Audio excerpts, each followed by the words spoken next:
Hey guys, tonight we begin with one of ancient Rome's more unusual professions, the orgy planner. Yes, someone had to schedule the wine, supervise the grapes, organize the entertainment, and make sure no one accidentally brought their mother-in-law. It might sound absurd, even decadent, but Roman feasting culture wasn't just about indulgence. It was about power, status, networking, and, well, quite a bit of nudity. So before you get comfortable, take a moment to like the video and subscribe, but only if you genuinely enjoy what I do here. And let me know in the comments where you're tuning in from and what time it is for you. It's always fascinating to see who's joining us from around the world. Now dim the lights, maybe turn on a fan for that soft background hum, and let's ease into tonight's journey together. Your eyes open before sunrise, not because you're disciplined, because you're anxious. You're the planner of tonight's elite Roman orgy, which means your brain has already conjured 17 things that could go wrong before breakfast. Your sleeping mat is still warm, your tunic is wrinkled, and someone has already shoved a scroll under your door. It crackles ominously. You unroll it with the grim resolve of a soldier reading his draft notice. It's from your patron's wife, who would like to remind you that last time the rose petals were yellow, not red, and guests noticed. You haven't even touched your barley yet. Outside, Rome is just waking up. But you're already juggling flaming amphorae in your mind. Today's guest list includes senators, artists, philosophers, 2 courtesans who hate each other, and, rumour has it, someone from the imperial family. Of course, no one tells you who. Could be a cousin. Could be Caligula. Either way, you'll be blamed if someone's peacock isn't sufficiently massaged. You step into your sandals and begin the day like any good Roman orgy planner, with dread and a clipboard. First order of business? Staffing. You sent runners yesterday to book flute girls, dancers, a harpist, and a man who walks on his hands while balancing a tray of figs on his feet. None have confirmed. You suspect at least 2 are currently drunk in the Subura. Then there's the food. You've requested oysters, honey-roasted dormice, figs, dates, olives, and several questionable meats from the eastern provinces. Everything must arrive fresh, or at least freshish. One bad oyster, and half the forum will be whispering that you poisoned Senator Gaius.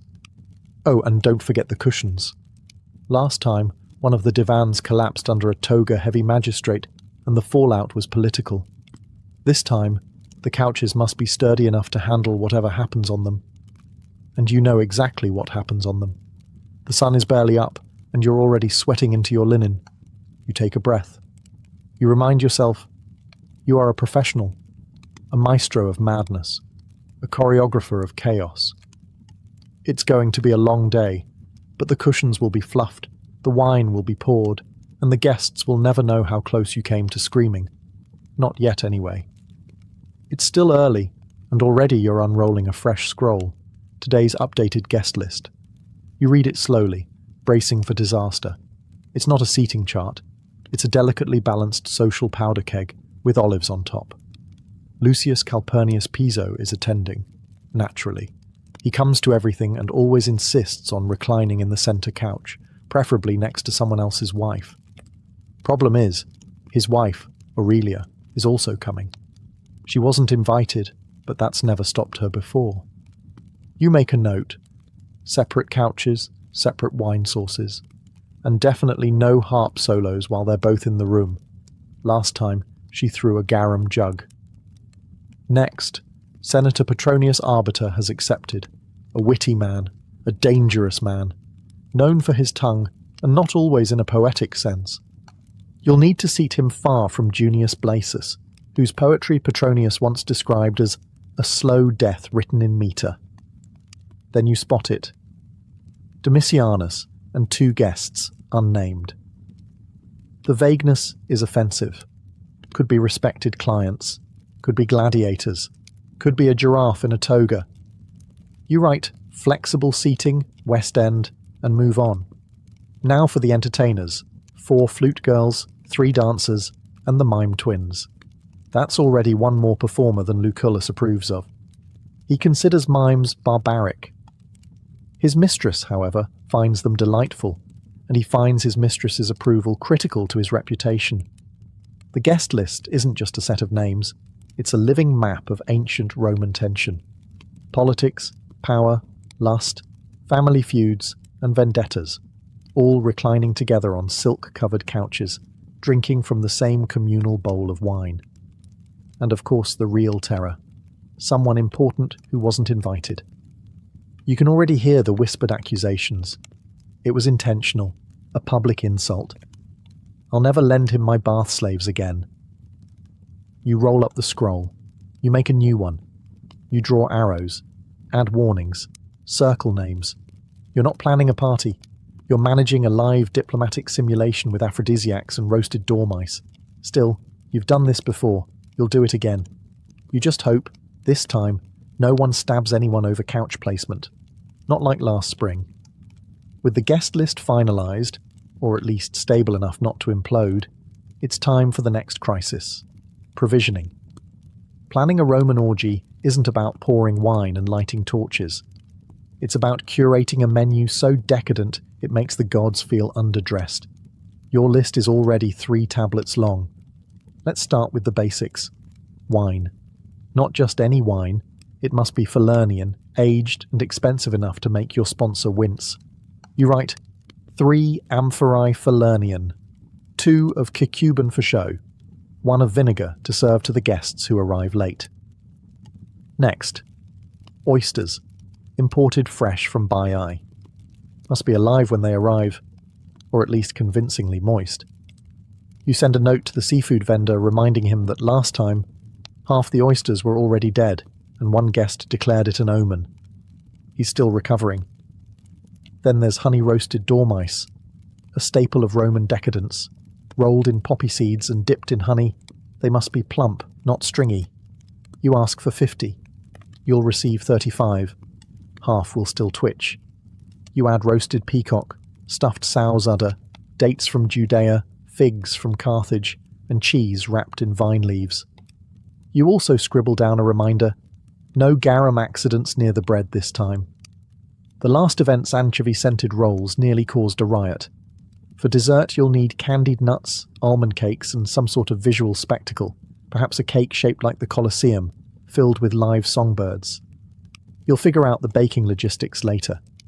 Then comes the perfume budget: myrrh, rose oil, saffron water. Enough incense to make a Vestal Virgin dizzy. You make a note. Discreetly scent the latrines. You stare at the list. It looks more like a military requisition than a menu, and it costs more than a decent villa outside Ostia. But this is Rome. Opulence is expected. Gluttony is style. And your patron's reputation depends on guests being too stunned by luxury to notice that the music is out of tune and someone spilled wine on the marble lions. You hand the scroll to your fastest runner with strict instructions. No substitutions. No apologies. And if he forgets the sugared grapes again, I'm feeding him to the flamingos. Time to pray to Mercury, god of commerce and delivery. Let's clear something up right away. A vomitorium isn't what you think it is. No, Romans didn't build special rooms just to purge mid-feast and make room for more peacock. That's a later myth, probably invented by someone who watched Romans eat and couldn't imagine another explanation. The vomitorium, in reality, refers to the entrance and exit passages in Roman amphitheatres, where crowds spewed out after events. But that doesn't stop modern imaginations from picturing marble-tiled throw-up lounges filled with perfumed nobles and feather fans. That said, Romans did overindulge, and if a guest quietly excused themselves to step out and refresh, no one asked questions. So as an orgy planner, it's your job to make sure the entire venue, from atrium to triclinium to discreet garden alcove, is ready to absorb the consequences of excess, in style. You begin the inspection. The banquet hall floors must gleam. Mosaic tiles, especially the part with Bacchus riding a panther, need a quick polish. You personally remove a grape stem stuck in the grout from last week's gathering. You know your standards. The latrines are cleaned, perfumed, and stocked with fresh sponges on sticks. The lemon-scented vinegar is refreshed. A candle burns gently near the doorway, not for light, for dignity. Out in the courtyard, you double-check the fountain basins. Guests have a habit of reclining too far and toppling in after their fifth goblet. Last time, a general's wife nearly drowned in the koi pond. You've since removed the koi. You can't remove the wife.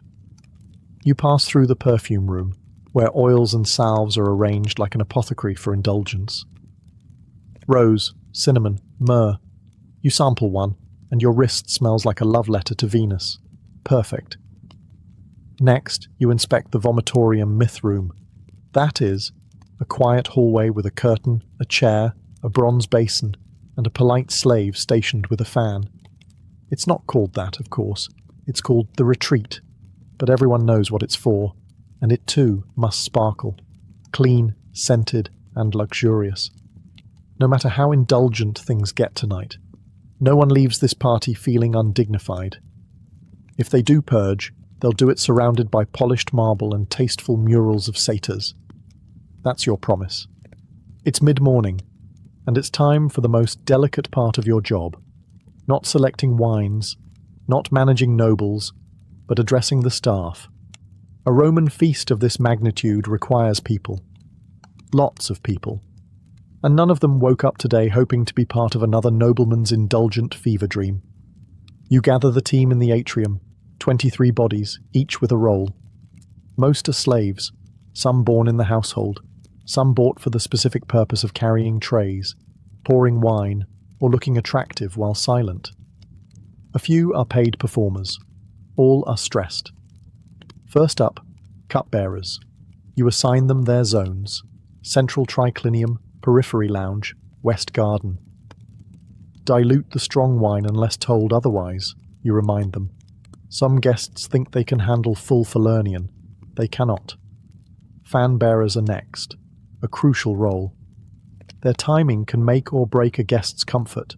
One gust too strong and you've blown out a candle or exposed someone's secrets. One too weak and someone sweats into a silk cushion. Neither is acceptable. Fruit attendants, yes, they're a thing, are instructed to refresh trays constantly, peel grapes only upon request, and discreetly remove any fruit that begins to resemble a raisin. Then there are the musicians, already bickering about tempo. You separate the flute girl from the lyre player. Last time, their disagreement turned into a duet so awkward the guests stopped mid-feast to offer them marriage counselling. The dancers, all oil and eyeliner, lean dramatically against a pillar, pretending not to listen. You run through their cues anyway. No improvisation, you say sharply. We are not reliving the Bacchic fire incident. You make eye contact with the youngest slave, a boy no older than 10, who's responsible for collecting discarded sandals. You nod once. He nods back. A silent pact is made. He will not fail you. Finally, you give your usual speech. Tonight, you are invisible unless summoned. You are silent unless spoken to. You are grace, rhythm, and elegance incarnate. Or I swear by Jupiter, I will assign you to sponge duty until Saturnalia. There's a pause. Then a collective nod. Briefings are complete. You take a breath. The human engine behind Roman debauchery is oiled, powdered, and aligned. For now. It happens every time. The invitations go out, the wine arrives, the silk cushions are plumped, and just when you begin to feel marginally in control, someone hurries into the atrium, out of breath, with that familiar look.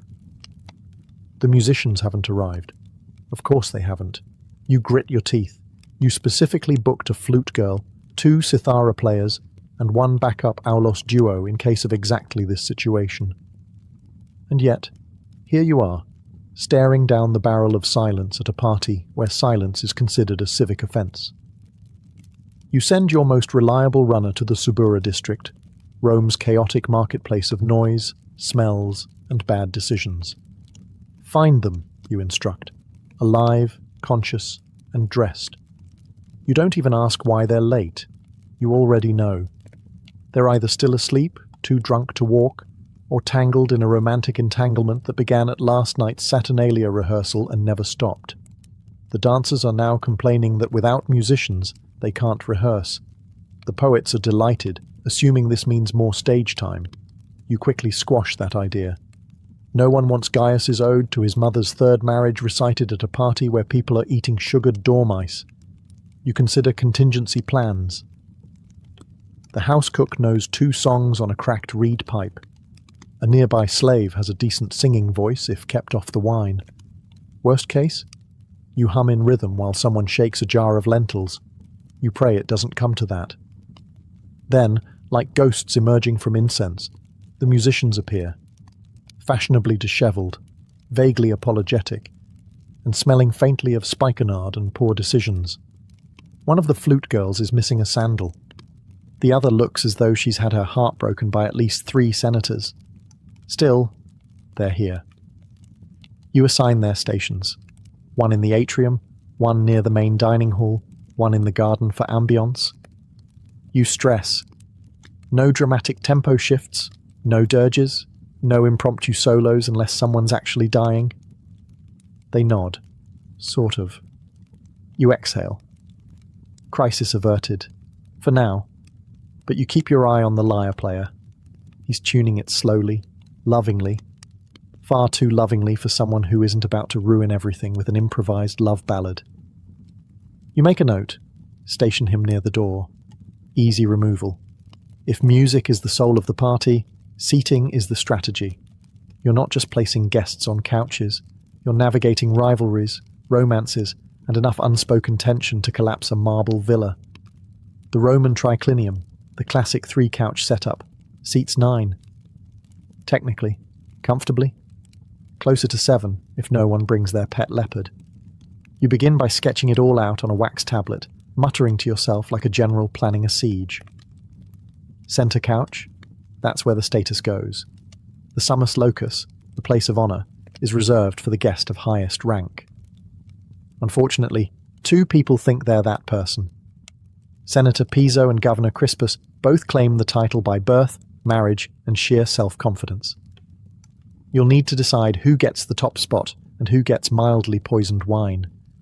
You also need to keep lovers near each other, but not too near, unless they're ex-lovers, in which case they must be divided by an entire bowl of olives and someone charming but very boring in between. Then there are the seat fillers, charming but forgettable citizens who exist to keep the peace. You place a wealthy equestrian next to a dramatic poet to absorb the impact. The equestrian won't understand the poem, and the poet will love the attention. It's a symbiotic arrangement.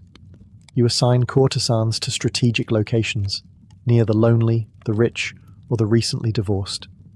You also assign 2 of them to the west side, not because it matters, but because it will bother Aurelia, and she needs something to complain about other than the wine temperature. Of course, you leave room for unpredictability. Someone will arrive uninvited. Someone will switch seats to make a statement. Someone will spill wine and demand a full reshuffling. You leave a few empty cushions, plausible deniability, last-minute flexibility, and a place for the poet to sulk if needed. With the seating plan finished, you admire your work like a sculptor regarding his marble, knowing full well someone will hit it with a hammer before sunset. You roll up the scroll and hand it off with this instruction. Place name tags in wax, and for the love of Jupiter, don't let anyone switch them. You know they will, but at least you tried. If the orgy is a performance, the kitchen is the backstage arena, and it smells like fire, figs, and utter panic. By mid-afternoon, the entire household is a choreography of controlled culinary chaos. The main cook, a former naval cook turned domestic warlord, is already shouting at a terrified assistant over the proper stuffing ratio for roasted dormice. You hear the words, honey, poppy seeds, and I will personally throw you into the Tiber. Excellent. Everything's on schedule. The main attraction tonight? Peacock, roasted whole, feathers reapplied for dramatic flair.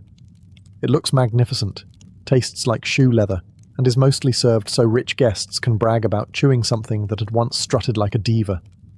The kitchen is also prepping a pig, which has been stuffed with live birds.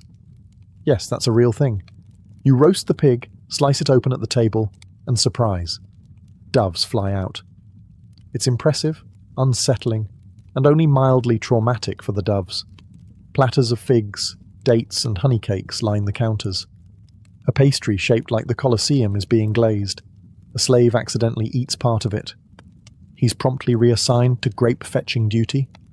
In one corner, someone's stirring a vat of garum, that infamous Roman fish sauce made from fermented anchovies and the tears of anyone within sniffing range. You remind them loudly to keep it away from the bread. One garum-soaked loaf ruined last month's affair and started a 5-day feud between two magistrates. Meanwhile, the wine storage is being arranged. Amphorae of Falernian for the main guests, cheaper vintages for those who won't know the difference. You make sure the amphorae are labelled subtly. You've been burned before, literally, by an angry consul with a sensitive palate. Every corner of the kitchen hums with tension. Platters being polished, sauces reduced, meats larded, and pastry horns filled with mystery. You're everywhere at once, sniffing, tasting, directing. You're not just managing a meal, you're managing an edible spectacle that's expected to impress, intoxicate, and survive being hurled during an argument. As you walk past the oven, the head cook barks, "If anyone drops another dormouse, I'm feeding them to the peacock." You nod. Things are going well. You'd think selecting a scent would be easy, but in ancient Rome, perfume is a statement, and tonight's orgy is no place for amateur olfactory choices. The guests won't just taste and see opulence, they need to smell it. The air must reek of wealth, temptation, and the kind of confidence only achievable by people who bathe in imported rose oil. So you descend into the storage chamber, where tiny alabaster jars line the shelves like sacred relics. Myrrh from Arabia, cinnamon oil from Ceylon, saffron from Cilicia, and an experimental blend called Essence of Nile Lotus, which smells like an expensive pond. You've sniffed everyone. Twice. You begin composing the fragrance strategy like a battle plan. The atrium will smell of citrus and cedarwood, sharp, fresh, a clean opening note. The main triclinium? That's for heavier scents. Myrrh, frankincense, a touch of musk. It should whisper, "You might make a mistake tonight, and that's okay." The private garden alcoves, where secrets will be exchanged and togas will be strategically misplaced, get the seductive blend. Rose, cinnamon, and just enough spikenard to make someone faint if they stand too close. Then there's the perfumed oils for guests' hands and feet. You assign an attendant to warm them slightly. No one wants cold oil. Cold oil is for barbarians. Warm oil is for seduction and good lighting. And yes, you've scented the latrines too. You're not a barbarian either. You instruct your staff, "Don't overscent. We want luxury, not suffocation. If a senator walks in and blames the smell for his nosebleed, we've gone too far." One of the dancers requests a personal scent, something hypnotic. You give her a blend so potent it once caused a minor riot during a Saturnalia feast. You warn her. She smiles. She'll use it anyway. You walk through the halls, trailing your nose like a trained hound. The atmosphere is beginning to bloom, warm, spiced, opulent. A perfumed breeze wafts through the triclinium like a whispered secret. You nod. This is what indulgence smells like. Scented, lit, and fully armed with aroma, the house is nearly ready to receive its guests. All it needs now is chaos. It's late afternoon. The air smells of warm citrus, roasted meat, and very expensive decisions. You've assigned every task, threatened everyone necessary, and bribed the harpist to stay sober until at least dessert. Now comes the moment of truth, the final walkthrough. You start at the entrance, where oil lamps are being lit one by one. They flicker gently across polished marble, casting a golden glow that says, "You're not poor. Not tonight." A flower boy sprinkles fresh petals at the threshold. You remind him not to overdo it. Last time, someone slipped on lavender and sued. Into the atrium. The bronze fountains are running. Grapes are pyramided in absurdly impractical displays. Pillows have been beaten, fluffed, and positioned with unnatural symmetry. You move one slightly to make it look less staged.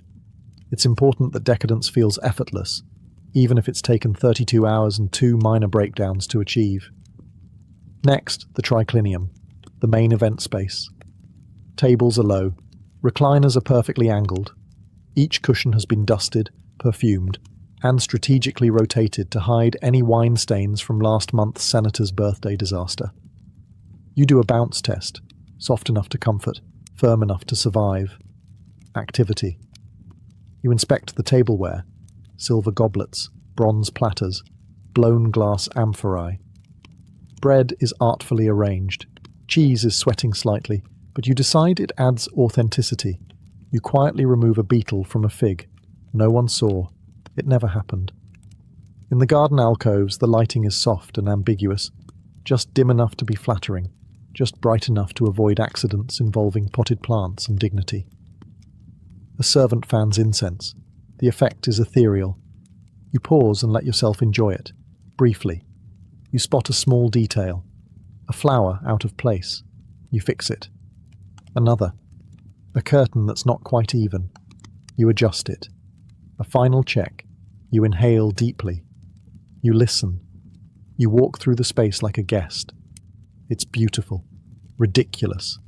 Excessive. Perfect. You sigh.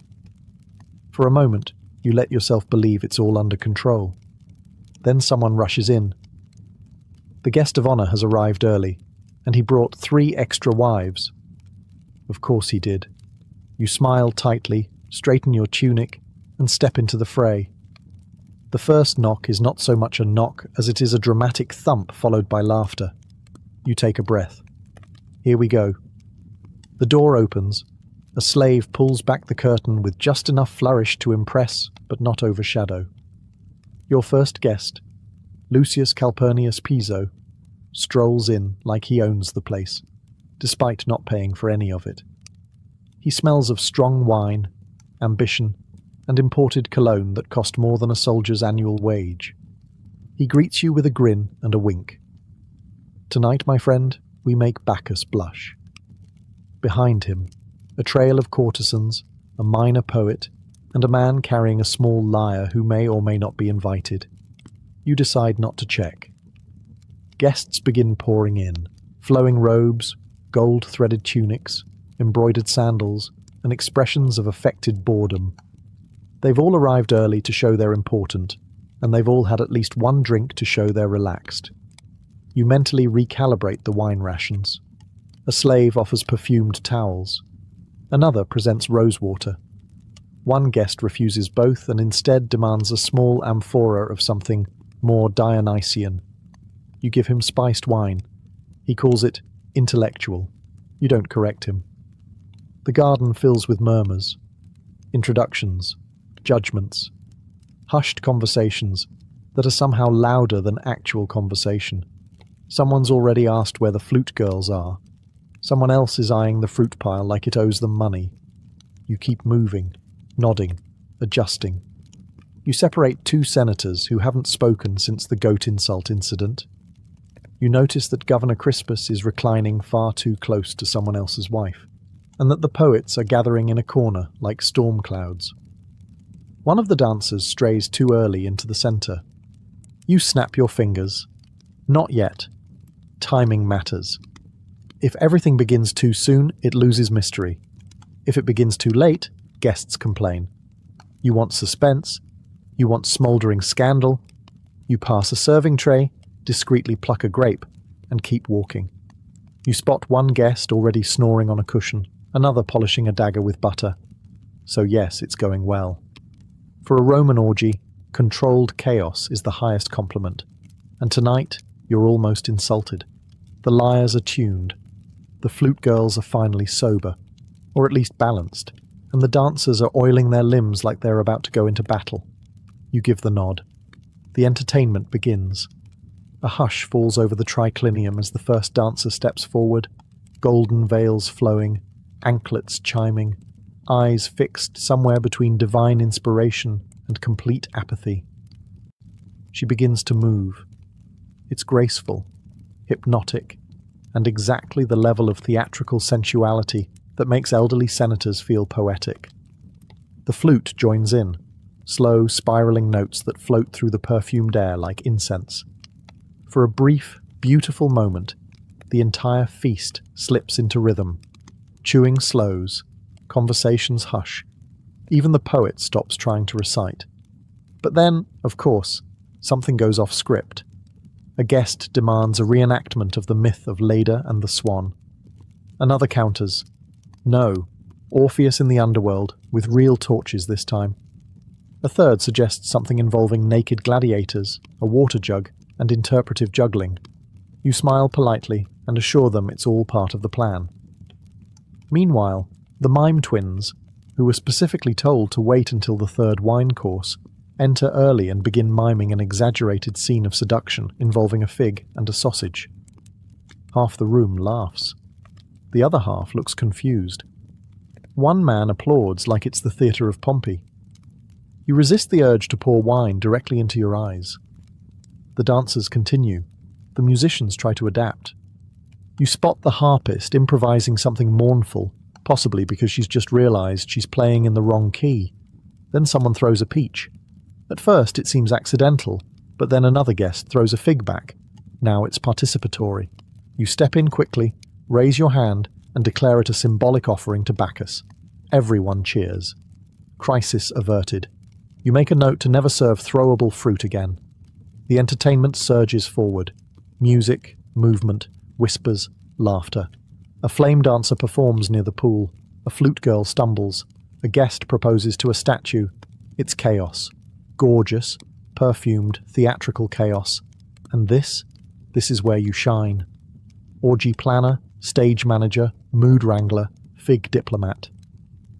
You adjust a lamp, nod to a server, and glide silently through the shadows, as if any of this was intentional. By the third course, the wine is no longer being served. It's being worshipped. The guests, draped across their couches like tipsy gods, are in full bloom, laughing too loudly, flirting too boldly, and forgetting basic facts like who they came with. You've instructed the servers to strategically dilute the wine. Falernian is strong. One amphora can convince a senator to sing poetry or confess to tax fraud. You water down the wine for the ambitious and leave it pure for the already hopeless. It's diplomacy by the jug. The conversations grow less philosophical, more personal. A young patrician loudly compares his wealth to Jupiter's. A merchant brags about owning 3 villas and a camel. A woman in pearls whispers a joke about the emperor's feet.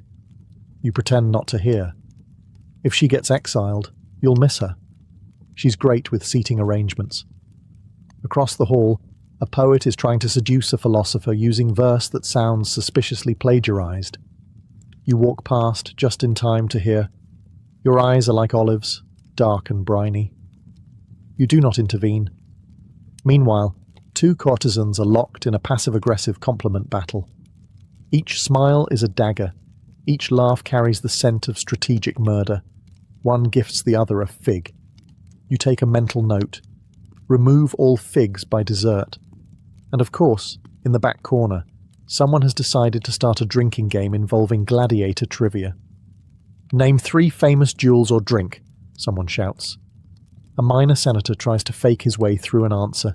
He's booed. He drinks. He collapses gently into a pillow and begins quoting Virgil. In the garden, a guest is giving a speech. He believes he's being profound. He's actually just explaining how many slaves it takes to keep a marble fountain clean. No one stops him. It's tradition. The wine flows faster now. Amphorae are opened like promises. Cups are never empty. Boundaries blur. Names are forgotten. Stories are exaggerated. The orgy part of the orgy is inching closer. And still, you monitor the flow like a seasoned general. You adjust lighting. You slow the music. You stop a guest from drinking perfume. The orgy is heating up. And the scandals, they're just beginning to simmer. By this point in the evening, the party has transitioned from structured decadence to unstructured mythological nonsense. Guests have stopped using names. Titled senators are referring to each other as Apollo, Venus, or that guy with the peacocks. Someone has fashioned a laurel wreath out of table herbs. You spot 3 people in the fountain. One appears to be trying to baptize the others. You decide not to ask. This is the moment where most hosts would panic. But you? You sip watered wine calmly and begin quiet damage control. The gladiator wrestling reenactment has moved dangerously close to the mosaic of Neptune. You reroute them gently, offering a tray of dates as distraction. It works. They fall for it like toddlers with tattoos. You notice 2 guests missing. You find them under the table, arguing about stoicism while rubbing each other's feet. You cough discreetly. They nod and pretend to be looking for a lost bracelet. In the west alcove, the flute girl has burst into tears. A guest asked if her instrument was tuned, which she interpreted as a metaphor for something else entirely. You send over the backup lyre player and a complimentary handful of pomegranate seeds. She recovers. In the atrium, a very large man is attempting to seduce a marble bust of Venus. He's whispering sweet nothings and slowly feeding it olives. You send a servant to gently turn the bust away to avoid scandal. The man takes it as a challenge and begins reciting love poetry. You allow it. Frankly, it's better than his earlier conversation about grain tariffs. Someone knocks over a torch. You catch it before it hits the tapestry. You do not flinch. You do not sweat. You are the still center in a storm of satin, grapes, and moral compromise. You walk the room like a high priest of excess, adjusting, smoothing, redirecting, a hand on a shoulder, a look across the room, a raised brow that says, "Don't throw that goblet, Cassius." He puts it down. He knows better. This is your art, your chaos, and you've tamed it, just enough. But it's not over yet. You hear the distinct sound of someone riding a wine cart down the hallway. You take another sip. It's almost dawn. Dawn breaks with all the subtlety of a dropped amphora. Sunlight creeps across the marble floors, illuminating the carnage. Overturned goblets, a sandal stuck in a fruit bowl, and a nobleman sleeping face down in a decorative urn. The oil lamps are sputtering out. The perfume has faded into something resembling regret. You step carefully over a passed-out flute player and begin your final round of damage assessment. The cushions are askew. Several togas are draped across statues in ways that could qualify as art or evidence. Someone wrote a philosophical limerick on the wall in wine. It doesn't rhyme, but it is surprisingly insightful. You find your way to the triclinium. A pile of olives has been arranged into a crude likeness of the emperor. You consider preserving it, then quietly kick it under the table. The slaves begin the silent ritual of post-orgy cleanup. Wine-stained linens are bundled up. Half-eaten peacocks are carted off. Incense ashes swept into neat, dignified piles. You give instructions in a hushed voice, as though speaking too loudly might awaken the deeper chaos. You check on the guest list.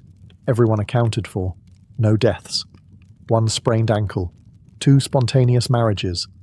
1 very polite note left by a departing philosopher that simply reads, "Thank you. I've learned things I must never speak of." You make a list titled Debrief. It includes, never serve throwable fruit. Do not allow live poetry battles near open flames.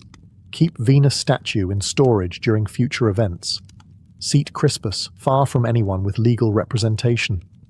Someone groans loudly from under a table. You nod in acknowledgement but offer no help. The party is over. Everyone must face their own consequences.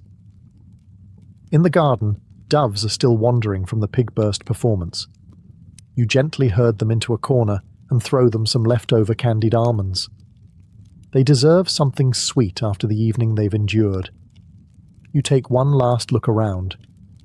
It was a mess, a triumph, a diplomatic nightmare with grapes. And you survived it. You retire to your room, kick off your sandals, and collapse onto your mat. No applause, no awards. Just the knowledge that no one saw the chaos, because you absorbed it. Tomorrow, They'll tell stories about how perfect it was. You'll just sleep. Started with a whisper of wind, dry, crackling, bitter. The soil of the Great Plains, once black and rich, had turned to powder, and now that powder took flight. Farmers who once danced in golden wheat fields stood helpless as their land, their future, quite literally blew away.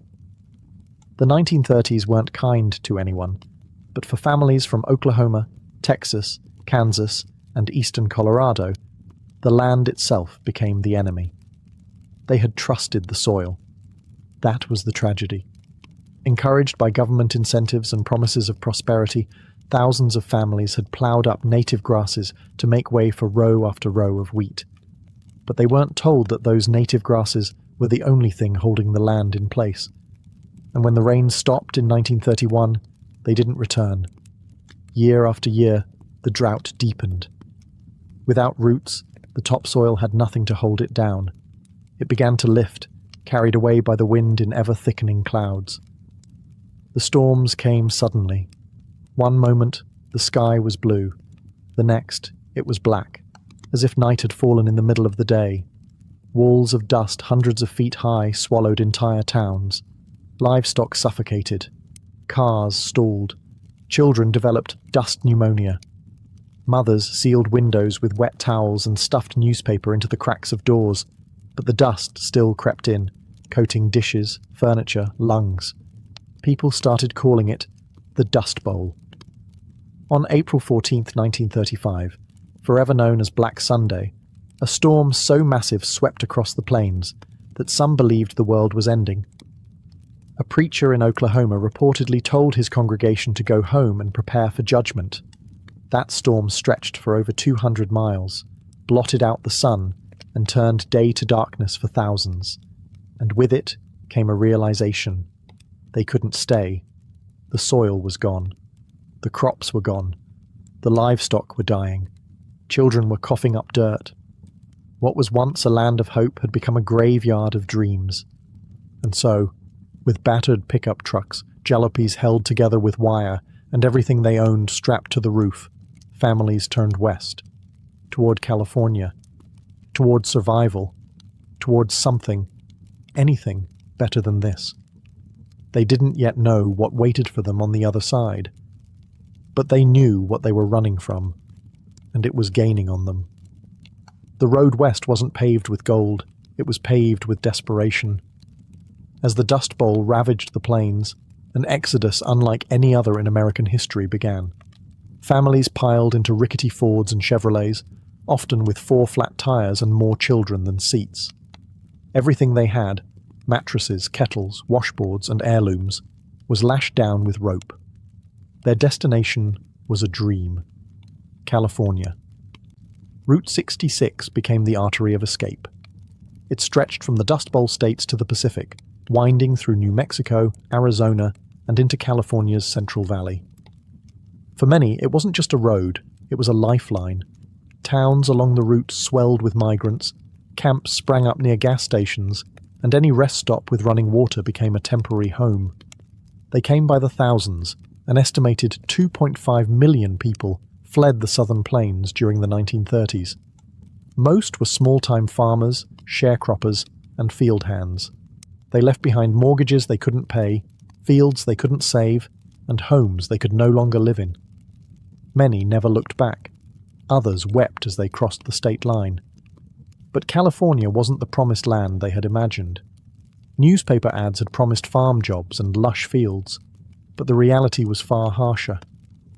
By the time most migrants arrived, the Great Depression had already choked off much of the economy. Work was scarce, and wages were lower than survival required.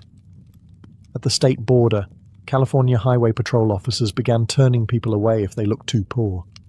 Derogatorily nicknamed Okies, regardless of whether they were actually from Oklahoma, these migrants were viewed with suspicion and often outright hostility. Locals feared they'd bring crime, disease, or worse, competition for scarce jobs. Still, the travelers pressed on. In makeshift camps called Hoovervilles, named after President Hoover, who many blamed for their plight, they slept under tarps and cardboard. In the fields, they picked peaches, grapes, cotton, whatever was in season. Their children worked beside them, often in the blazing heat. A day's pay might buy a little bread, maybe beans. And yet, even through hunger and humiliation, they carried hope. Hope that the next field would pay better. That California would eventually deliver on its dream. That the road, however long and dusty, led somewhere better. Because to turn back wasn't just impossible. It meant surrender. And none of them were ready to do that. Once in California, the dust didn't follow them, but the hardship did. For the thousands of families who arrived seeking a better life, what they found instead were crowded, unsanitary migrant camps and a cold welcome from the locals. Entire communities of tents, shacks, and makeshift huts sprang up on the outskirts of towns and orchards. These were not homes, they were survival zones. Families crammed into shelters made from salvaged wood, tin scraps, cardboard, and canvas. There was little privacy. Water came from communal pumps. Toilets were often nothing more than dugout pits, shared by dozens. Illness spread fast. Malnutrition weakened the old and the young. Babies cried for milk. Parents prayed for work. The air might have been cleaner than Oklahoma's, but the mood was still suffocating. Tensions simmered. Local Californians saw the migrants as a threat. They feared that the flood of desperate laborers would undercut wages, and they were right. Growers could now offer pennies for back-breaking field work, knowing that someone, somewhere, would be desperate enough to take it. And so, wages plummeted. Conditions worsened. Exploitation became the norm. Sometimes the migrants' only refuge came from the federal government. The Farm Security Administration, FSA, created a handful of labor camps, like the one in Arvin, California, offering sanitation, medical care, and basic dignity. These government camps were different. Organized, clean, even democratic.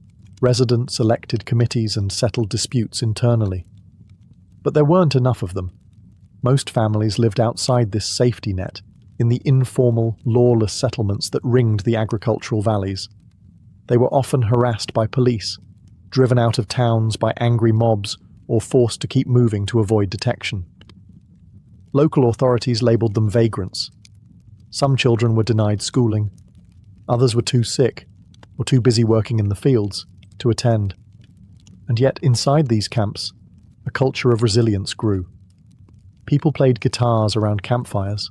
They told stories. They shared food. They sang.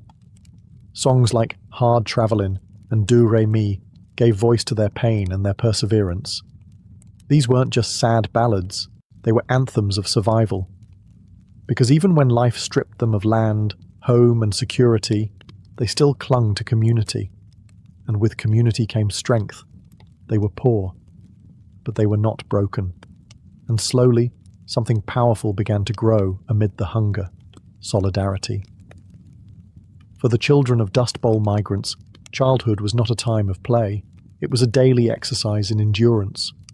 Their toys were often sticks. Their games played in dirt lots beside roadside camps, and their classrooms were fields of crops. The Great Depression had already strained America's youth, but for these children, poverty came with an extra layer of dust and displacement. They weren't shielded from the struggle. They were part of it. Even young children worked alongside their parents, stooping to pick cotton, grapes, or beans for a few cents a day.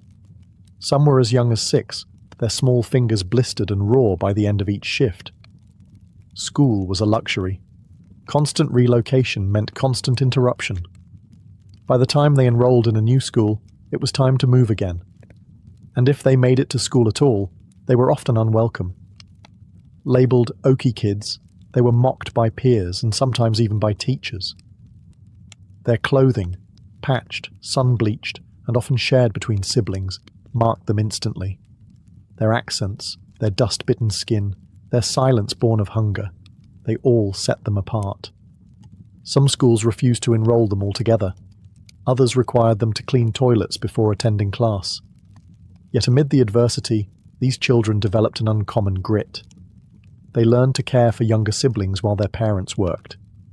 They carried jugs of water to the fields, fixed broken shoes with scraps of rubber, and helped stretch meals made of beans, cornmeal, and lard. Despite the odds, there were small triumphs. Relief agencies occasionally provided books, soap, and even makeshift schools. In the rare government camps with stability, children could laugh, read, and learn, if only for a little while. It wasn't much, but for a child who had lived through dust storms, hunger, and homelessness, it was a start. Some grew up to remember these years, not just as ones of deprivation, but of togetherness. Families, though poor, were tightly knit. Storytelling, music, and shared chores created bonds that lasted lifetimes.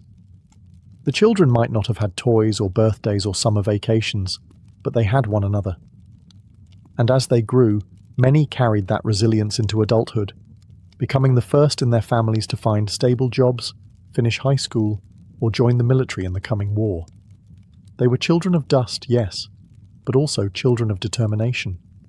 As the Dust Bowl migrants toiled in California's fields and camps, their stories didn't vanish. They transformed into song.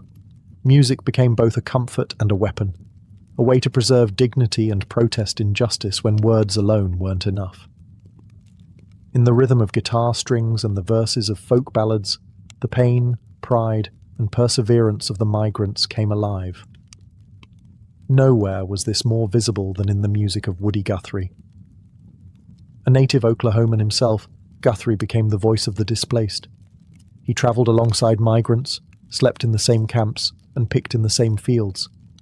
What he saw, he sang. His songs weren't abstract. They named real places, real struggles, real heartbreak. Do Re Mi, for example, warned hopeful migrants that California wasn't the paradise they had imagined. California is a Garden of Eden, a paradise to live in or see, but believe it or not, you won't find it so hot, if you ain't got the Do Re Mi. Guthrie's songs echoed through dusty camps, played on battered guitars, harmonicas, or simply sung aloud. They were passed from tent to tent, worker to worker. These weren't just melodies, they were oral history. They reminded listeners they weren't alone. They turned shared pain into collective strength. But Guthrie wasn't the only one. Across the camps, migrants created their own songs about lost farms, cruel foremen, the long road west, or hopes for a better tomorrow. These songs told the truth when newspapers didn't, when politicians wouldn't. They spoke of exploitation, hunger, police harassment, and broken dreams, but also of love, faith, and resistance. This music influenced the rising American folk scene and became part of a larger cultural shift. It exposed listeners beyond California to the harsh reality of life for Dust Bowl refugees. It built empathy. It planted seeds of activism. Over time, these songs helped fuel support for reform. They humanized statistics. They pierced through indifference. They challenged the narrative that the migrants were lazy or unwanted. In melody, they proved otherwise. Because when the land failed, and the work was cruel, and the people were hostile, there was still the music. It fed souls when bodies starved. It gave voice to the voiceless. And it reminded every man, woman, and child beneath a canvas roof, you matter, you belong, you endure. The migrants had their songs, but they also found a voice in literature, one that would echo far beyond the camps and fields. That voice belonged to John Steinbeck, a California native who witnessed the Dust Bowl migration firsthand and transformed the plight of the displaced into one of the most powerful novels in American history, The Grapes of Wrath. Published in 1939, The Grapes of Wrath followed the fictional Joad family, Okies from Oklahoma, as they made the harrowing journey west and encountered the brutal realities of migrant life. But while the characters were fictional, their suffering was very real. Steinbeck had traveled through migrant camps, spoken with families, and documented their lives in searing detail. He was outraged by what he saw: malnutrition, police violence, wage theft, and the erosion of human dignity. His words were not gentle. They were raw, furious, and unflinching. He described babies starving to death, men breaking under humiliation, women doing back-breaking labor while hiding pregnancies. Steinbeck didn't romanticize the poor. He honored them. He saw in them a resilience that refused to die. The novel sparked a firestorm. Some called it un-American. Growers and local officials denounced Steinbeck, accusing him of exaggeration and slander. One California Chamber of Commerce even burned copies of the book, but readers across the country couldn't look away. Suddenly, the faceless Okies had names, stories, and beating hearts. Steinbeck's work did more than raise awareness. It pushed for action. His reporting, combined with the influence of the Grapes of Wrath, helped pressure the federal government to investigate labor abuses and improve conditions for migrants. It brought national attention to a crisis many preferred to ignore. And just as important, it preserved a record. Long after the camps vanished and the winds settled, Steinbeck's story remained. For the children and grandchildren of the Dust Bowl migrants, it became a touchstone, a proof that what their families endured mattered, that their struggle had been seen. In a time when the poor were expected to suffer silently, the Grapes of Wrath shouted.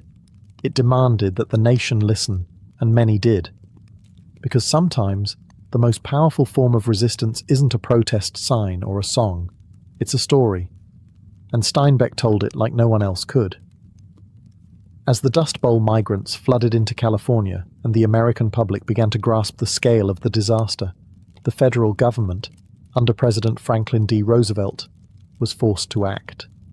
The suffering was simply too visible to ignore. Children were starving, camps were overflowing, fields were filled with desperate laborers, and America's image of itself as the land of opportunity was unraveling in real time. Enter the New Deal, Roosevelt's sweeping series of programs designed to rescue the country from the Great Depression. While the New Deal didn't solve every problem migrants faced, it marked a turning point.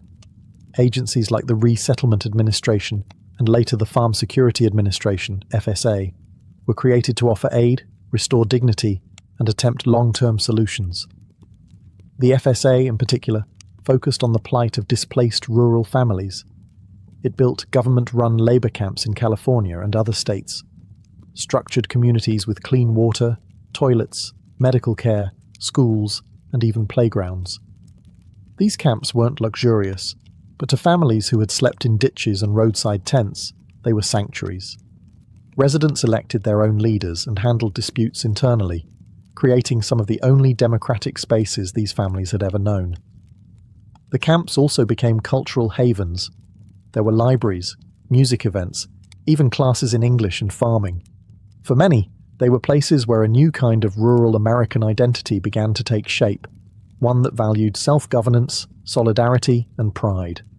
Outside the camps, the New Deal offered jobs through the Works Progress Administration, WPA, and the Civilian Conservation Corps, CCC, although these were often hard to access for transient migrants. But one of the most lasting contributions came not in dollars, but in documentation. Under the FSA's direction, a team of photographers, including Dorothea Lange, was sent to capture the human cost of the crisis. Her haunting photo, Migrant Mother, became an instant symbol of Dust Bowl-era suffering. It gave the faceless a face. It gave the ignored a voice. Still, not all relief efforts reached everyone. Racism, red tape, and local resistance often excluded the very people who needed help the most. Yet for many families, the New Deal wasn't just a policy. It was a lifeline. It was proof that the government, at last, was trying to listen. And for once, help came before it was too late. By the late 1930s, many Dust Bowl migrants were no longer just surviving. They were organizing. Years of exploitation, broken promises, and dehumanizing labor conditions had pushed them to a tipping point. What began as quiet grumbling in the fields grew into a movement. A wave of strikes, boycotts, and labor protests swept through California's agricultural valleys as migrants demanded better wages, safer conditions, and basic human dignity. It was a dangerous gamble. Growers were powerful. They had money, political connections, and the police on their side. Striking workers were often arrested, beaten, or run out of town. Some were blacklisted from future employment. Others were attacked by hired enforcers. But despite the risk, the workers stood their ground. Organizations like the Cannery and Agricultural Workers' Industrial Union and the United Cannery, Agricultural, Packing, and Allied Workers of America, UCAPAWA, began to emerge, offering a rare but essential support system.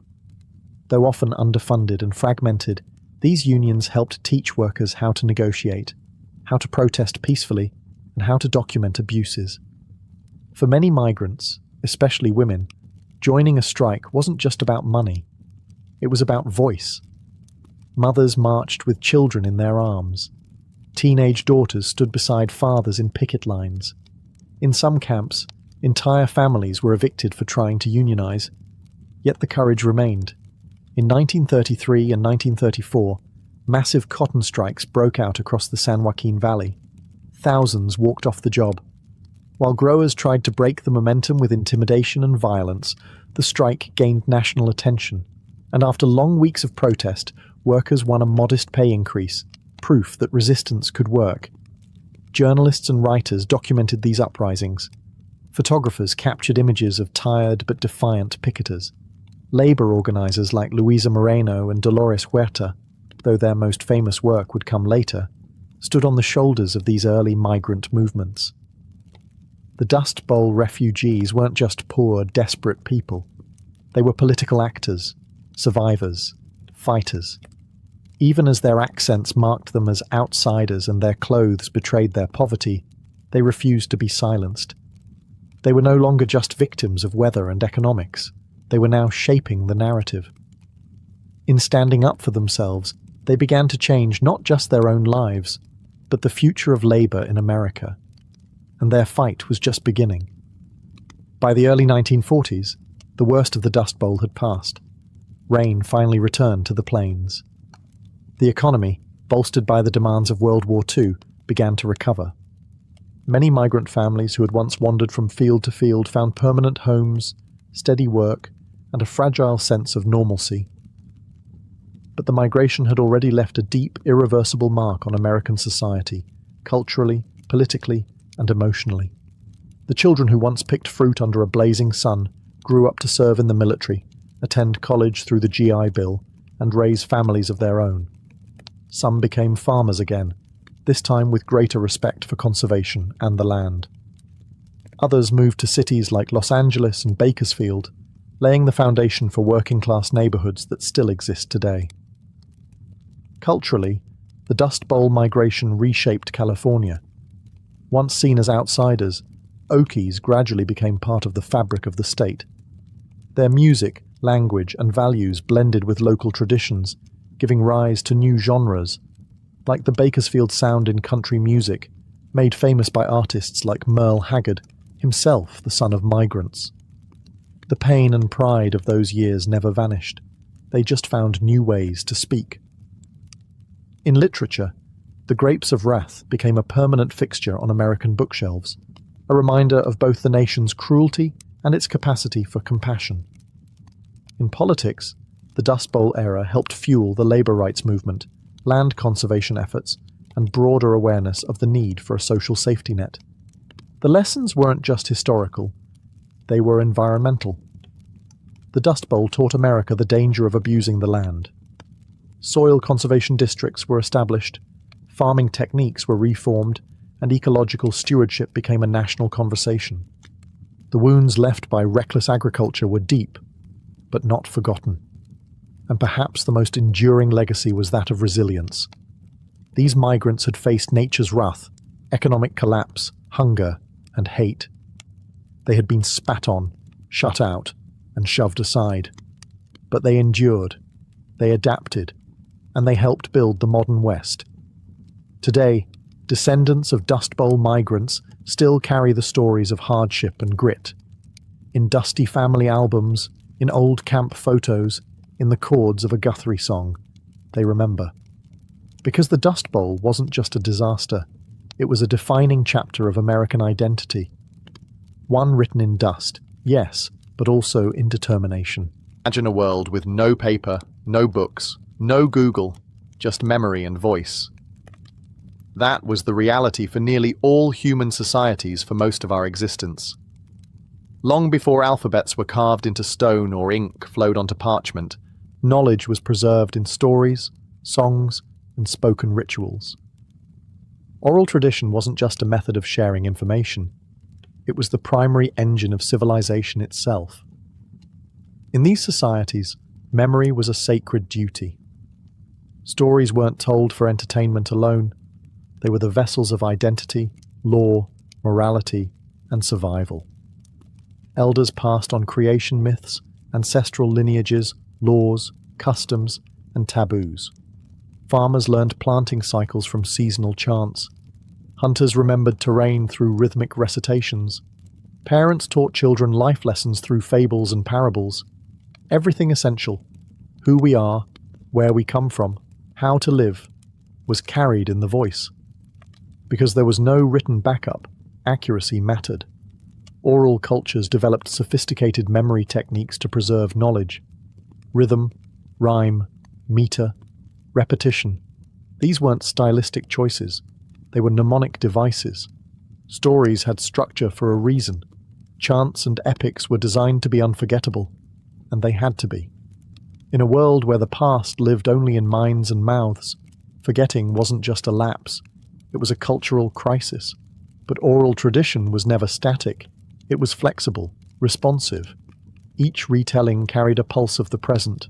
A storyteller might adjust a tale for a new audience, or shift emphasis depending on context. This made oral knowledge both enduring and adaptable, a living, breathing archive. It wasn't stored on dusty shelves. It walked, talked, danced, and sang. Storytellers themselves held immense social power. In many cultures they were revered. They weren't just performers. They were memory keepers, truth bearers. In some places, they were spiritual guides or political advisors. In others, they held the sole responsibility for preserving centuries of wisdom. Losing a master storyteller could mean losing a nation's history. In the absence of written words, societies didn't descend into ignorance. They found other ways to thrive. Oral tradition ensured continuity across generations. It stitched time together. It connected the dead to the living, the individual to the community, the past to the future. And in many corners of the world, it still does. In the heart of West Africa, history walks and talks. It sings. It remembers. It lives in the voice of the griot, a figure who is at once historian, storyteller, musician, genealogist, diplomat, and spiritual guide. In societies stretching from Mali to Senegal to Guinea, griots have preserved centuries of memory without ever writing a single word. The role of the griot isn't just cultural, it's essential. For the Mande peoples and others, griots are keepers of oral archives, entrusted with the collective knowledge of clans, lineages, and empires. They know who married whom, who fought which war, what treaties were signed, and what legends lie behind every village name. A griot can recount a genealogy that spans dozens of generations, recited without hesitation. This isn't casual storytelling. Griots undergo years, sometimes decades, of intense apprenticeship. From a young age, they are trained to memorize thousands of lines of verse, master complex melodies on traditional instruments like the kora, and understand the historical, political, and spiritual weight behind each word. Knowledge is passed down orally, from master to apprentice, generation to generation. Griots often serve at royal courts, advising kings and chiefs. When a ruler makes a major decision, whether to go to war, marry into a rival clan, or forge an alliance, it's the griot who offers historical precedent, reminding leaders of past mistakes or ancient promises. In this sense, griots are not only entertainers but moral anchors. Their role helps ensure continuity, legitimacy, and wisdom in leadership. Even today, in the digital age, griots remain influential. They perform at weddings, funerals, naming ceremonies, and national events. Their stories remind communities of who they are and what they've overcome. Griots hold power through voice, an ability to preserve unity and identity across centuries of change. When colonialism threatened to erase African history by disregarding oral sources, griots stood as a living rebuke. They proved that memory could endure outside of paper, and that oral tradition was not primitive, but profound. In fact, much of what we know today about empires like Mali or Songhai comes not from colonial records, but from griots who never stopped singing. They are walking libraries, living time machines, and without them, vast stretches of African history would have vanished. Thousands of years before compasses or GPS, the peoples of the Pacific Ocean were already master navigators. From tiny canoes, they charted one of the largest expanses of water on Earth, sailing from island to island across thousands of miles. They had no maps, no written instructions. Instead, they had oral tradition, a deep, embodied knowledge passed from one generation to the next, preserved not in books, but in the blood and bones of memory. At the heart of this tradition were the wayfinders, highly trained navigators who used the stars, ocean swells, cloud formations, bird flight patterns, and even the color of the water to find their way. This knowledge wasn't guesswork. It was precise, tested over generations of voyaging, but it wasn't written down. It was memorized through chants, songs, and visualizations, taught over many years in sacred training. One of the most famous examples of this oral memory system is the star compass, used by Polynesian navigators. This mental map divided the horizon into specific points aligned with the rising and setting of stars. Each star had meaning, direction, and seasonal timing. Wayfinders would chant these stars in a sequence, imprinting entire navigational routes into their minds like a living GPS. The knowledge didn't stop with astronomy.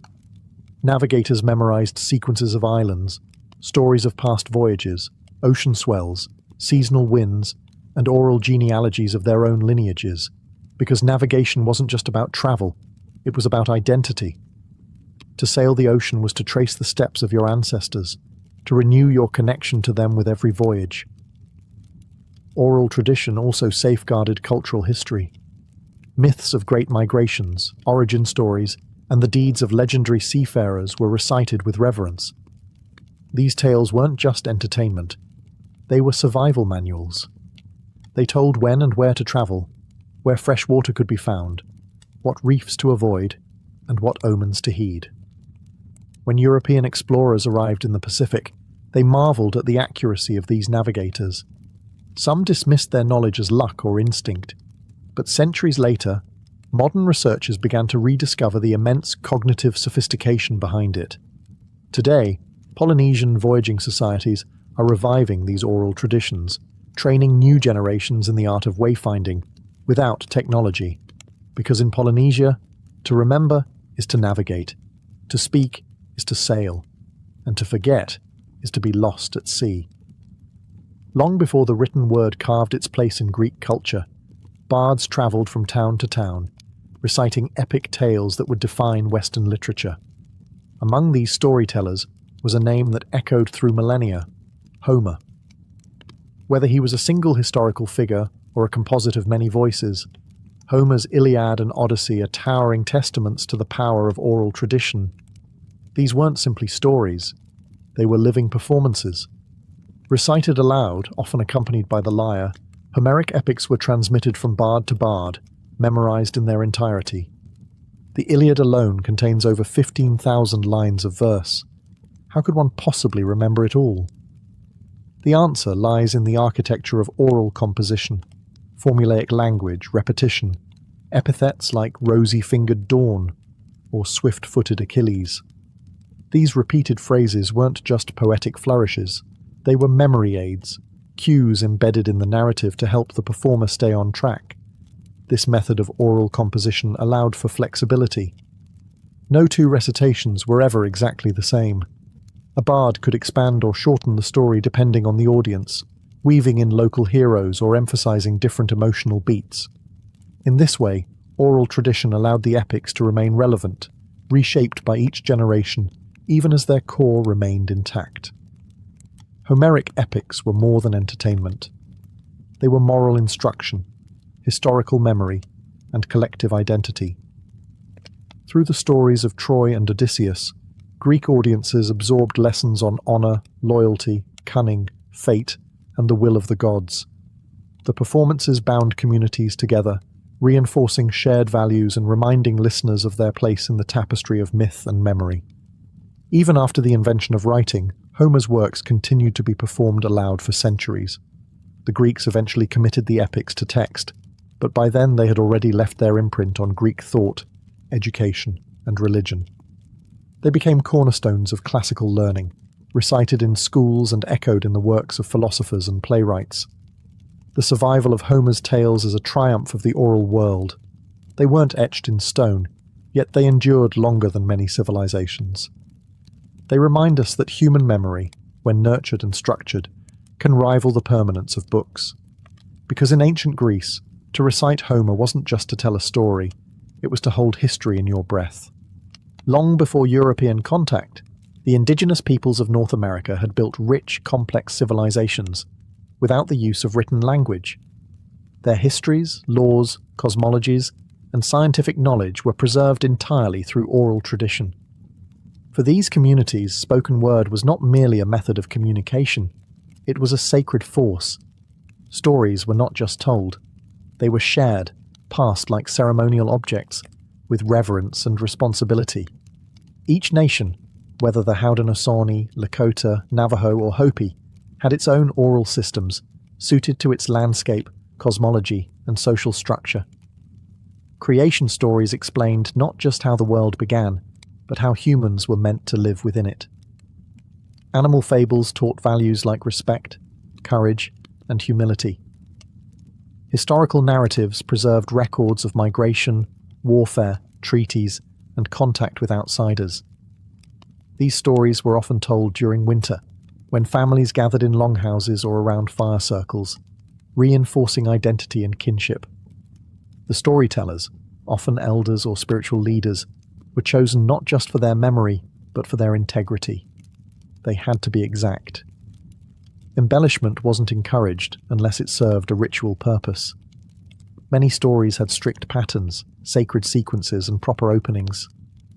A story mistold wasn't just inaccurate, it was disrespectful.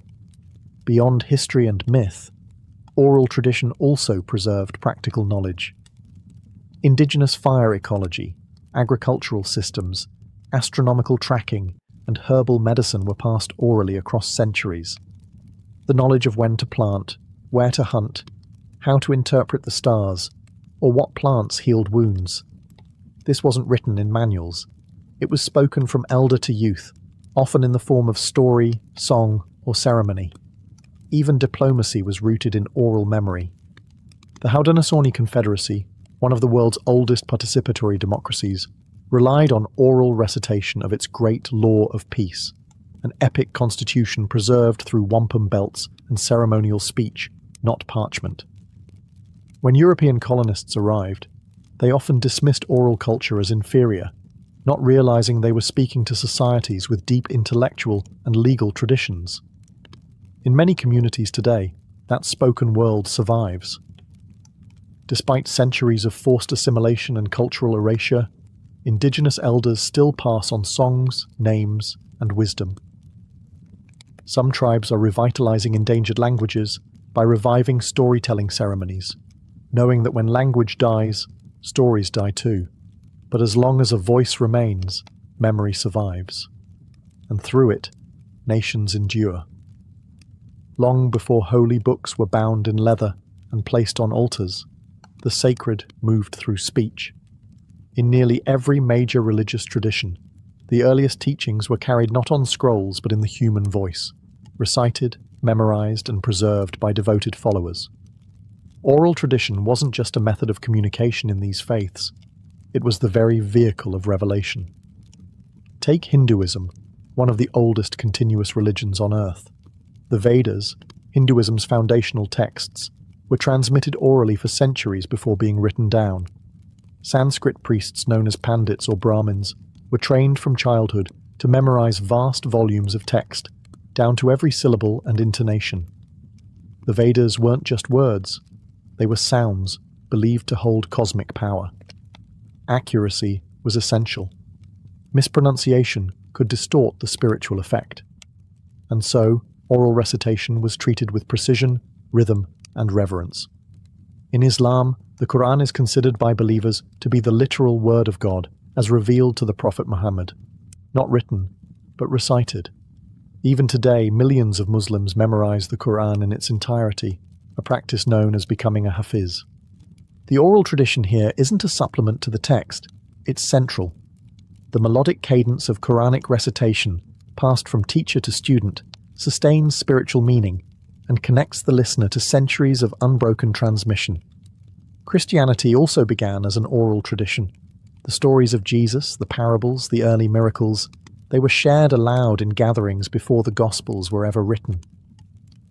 Early Christian preachers traveled from village to village, speaking to crowds, debating, converting.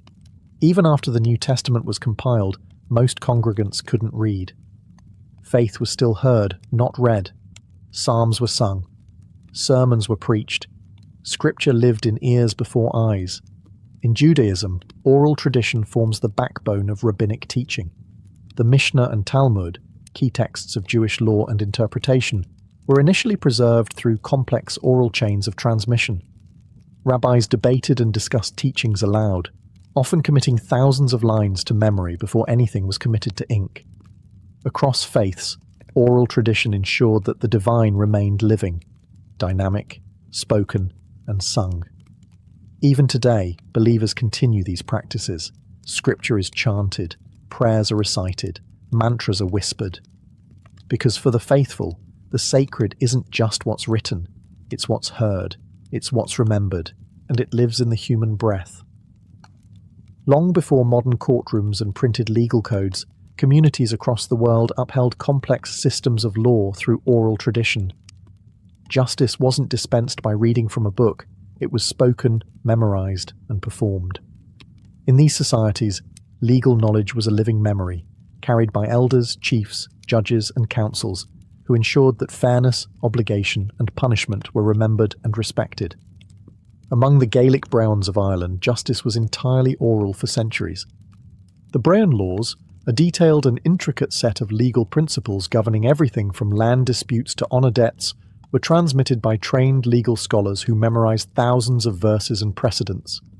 These judges didn't carry books, they carried legacy. They recited decisions with precise language, referencing past judgments and using poetic form to aid memory and preserve consistency. In sub-Saharan Africa, many societies relied on elders and councils to enact justice through oral systems. In the Igbo, Zulu, or Ashanti traditions, legal matters were resolved in public gatherings, where testimony was spoken, witnesses recounted events, and judgments were issued through consensus. The absence of writing didn't mean a lack of structure. Memory was the law, elders were the archives, and the spoken word held full authority. Similarly, indigenous communities in North America used oral justice systems to resolve conflict and maintain harmony. The Haudenosaunee Confederacy relied on condolence ceremonies and consensus-based decision-making guided by the Great Law of Peace, a constitution transmitted orally and reinforced through wampum belts, beaded mnemonic tools. Laws were often embedded in stories, myths, and metaphors, reinforcing values like reciprocity, respect, and responsibility. These oral systems were not rigid, they were adaptable. They could evolve with changing times, incorporating new realities, without needing to revise written codes. This flexibility made oral law dynamic, deeply embedded in community life, and often more restorative than punitive. When colonial powers imposed written legal systems, many oral law traditions were dismissed as primitive or inferior, but they were anything but. They were community-centered, historically informed, and designed to maintain social balance, not merely enforce state power. Today, some of these oral legal systems are being revived and honored. In places like New Zealand and Canada, traditional justice models are being integrated into formal systems, not because they're quaint, but because they work. Because in oral law, justice isn't something you read. It's something you hear, something you remember, and something your whole community understands. At the heart of every oral tradition lies a human being, the storyteller. More than just a narrator, the storyteller is a performer, a teacher, and a guardian of cultural memory. Whether standing before a royal court or sitting by a village fire, they use voice, gesture, rhythm, and emotion to transform memory into living experience. In oral societies, storytelling isn't just an act, it's an art form with structure, training, and purpose. Memory is the storyteller's greatest tool, but this isn't memory as most people know it. Storytellers often train from childhood, absorbing tales word for word, gesture for gesture, tone for tone. They learn through apprenticeship, listening to masters for years before ever telling a story themselves. Precision matters. The wrong detail can twist a sacred myth or misrepresent a lineage. And yet, flexibility is also part of the craft. A master storyteller knows how to adjust timing, tone, or content to suit different audiences, moments, or emotional atmospheres. Across cultures, performance is central. In Japan, rakugo performers sit on stage with only a fan and a cloth, bringing entire casts of characters to life through changes in pitch, facial expression, and timing. In India, the Kathakal tradition combines dance, mime, and song to retell ancient epics like the Mahabharata. In West Africa, griots use instruments like the kora to accompany their recitations, turning history into melody. Storytelling, then, isn't static. It's theatre with memory as its script. The audience is never passive. In oral cultures, storytelling is communal. Listeners gasp, laugh, respond. They know the tales, but come to hear them again, for how they're told matters as much as what is told. A familiar myth can feel new, fresh, even revelatory, depending on the teller's skill. Importantly, storytelling is not entertainment alone. It's education, history, ritual, law, and survival. A story may teach a child what plants are poisonous. It may encode directions across a desert, or rules about kinship and taboo. Often, the lesson is buried in metaphor, understood only with maturity. The storyteller is thus a cultural cornerstone. When they speak, they echo generations. They don't just remember the past, they embody it.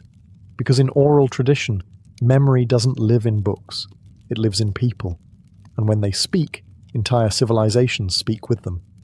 In a world ruled by screens, algorithms, and cloud storage, it might seem like oral tradition has faded into the background. But in truth, it's not dying, it's evolving. The digital age, far from erasing spoken heritage, has given it new platforms, new audiences, and new power.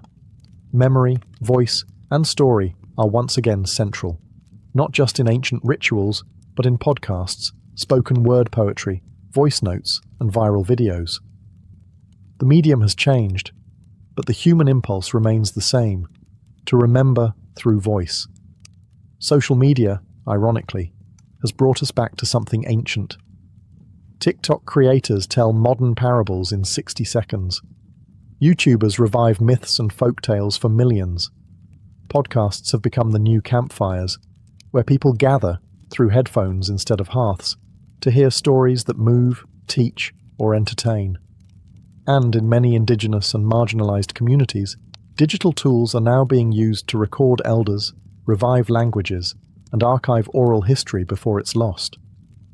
Technology is also empowering cultures once ignored. Smartphone recordings of grandmothers telling ancestral stories, or children learning tribal songs, are being shared across continents. Entire archives of oral knowledge are now stored online, searchable and shareable. What was once locked in a single storyteller's memory can now be accessed by thousands, with the press of a button. Yet this raises important questions. What happens when oral tradition is frozen into a digital file? Can a recorded story carry the same energy, nuance, or spiritual weight as a live performance? Will future generations still know how to listen, respond, and feel a story in their bones? not just their ears. The digital world gives oral tradition permanence, but also detaches it from the living exchange that once defined it. A story told face-to-face carries gestures, emotion, silence, and community. It is shaped by the mood of the room, the age of the listener, the time of night. Can a story still breathe in a digital archive? The answer may lie in balance. Oral tradition doesn't have to vanish in the face of modernity. It can blend with it. Podcasts can preserve memory. Live-streamed storytelling can unite global audiences. What matters is not the format, but the intention. Because as long as people speak, and others listen, oral tradition survives. Not as a relic, but as a living bridge between past and future. And its next chapter is being written with voice, not ink. War. Tucked deep within Egypt's western desert, beyond dunes that roll like waves and sun-bleached rocks that shimmer under a brutal sun, lies the Siwa Oasis, a place of improbable life and ancient mystery. Surrounded on all sides by arid desolation, Siwa is a mirage made real. Cool freshwater springs, groves of date palms, and olive trees where there should be none. But its true claim to fame is not its beauty or its isolation. It's the divine voice that once echoed from its sands.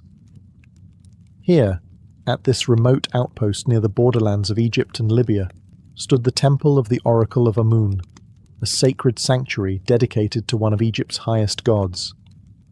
Amun wasn't just a deity of the Nile. His influence extended across empires, merging with the sun god Ra to become Amun-Ra, the king of the gods. But Siwa's oracle wasn't just a religious outpost. It was a spiritual beacon, a place where men came not to worship blindly, but to ask questions of fate and receive answers.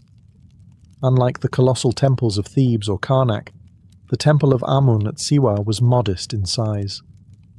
Built from limestone and mud brick, weathered by centuries of heat and wind, its strength lay in silence and secrecy. The temple was nestled within the town's sandstone cliffs, overlooking the vast sweep of the desert. It felt less like a monument, and more like a whisper from the divine, hidden, intimate, powerful. The oracle at Siwa was said to speak through the high priest in trances or ritualistic ceremonies, delivering answers from Amun himself. Those allowed to approach the shrine brought questions of war, succession, and identity. Not just common folk, but pharaohs and conquerors journeyed across the blistering sands, seeking a glimpse of their destiny. What made Siwa different was not just its isolation, it was its independence. Though nominally part of Egypt, the oasis existed in its own rhythm. Its inhabitants spoke a Berber dialect. Its priests were not mere tools of the state. They guarded the oracle with fierce autonomy. The desert itself was a barrier, both literal and spiritual. To reach Siwa was a test of resolve, but to hear the oracle's voice was to receive something few ever did, certainty from the gods, or so it was believed. The oracle of Amun at Siwa wasn't like other oracles. It didn't dwell in the bustling cities of Egypt or the rich temples of the Nile Valley. It existed in silence, surrounded by nothing but dunes and the haunting wind. This isolation gave it mystique and power. People believed that only in such stillness could the gods be heard. The rituals of the oracle were cloaked in secrecy. The high priest, acting as the mouthpiece of Amun, would retreat into the inner sanctum, where only a select few were ever permitted. There, in a chamber heavy with incense and guarded by thick stone walls, he would enter a trance-like state, his voice said to carry the weight of divine wisdom. Questions were asked in hushed tones. Answers, once delivered, were obeyed without challenge. The answers themselves were often cryptic, cloaked in ambiguity, yet full of meaning. Like the Greek oracle at Delphi, the oracle of Siwa rarely spoke in direct terms. Its power lay in suggestion, in offering direction without dictating fate. But unlike Delphi, the Siwan oracle was also deeply intertwined with Egyptian religious cosmology. It wasn't merely a seer. It was a channel of a god who was also king. Pilgrims came from across North Africa and beyond, braving the merciless journey through the western desert to hear the oracle speak. Merchants, generals, tribal leaders, and even kings arrived with offerings, oil, incense, gold, hoping for divine insight into the most difficult choices of their lives. Some came for personal counsel, others came with questions that could determine the fate of nations. The oasis itself aided the mystique. At night the desert grew quiet and impossibly dark, the sky blanketed with stars. The wind through the date palms sounded almost like voices. Visitors would report dreams, visions, or sudden feelings of revelation after their visit. Whether by ritual or suggestion, the experience left a deep impression. But it wasn't just religious seekers who came. Political figures understood the oracle's value.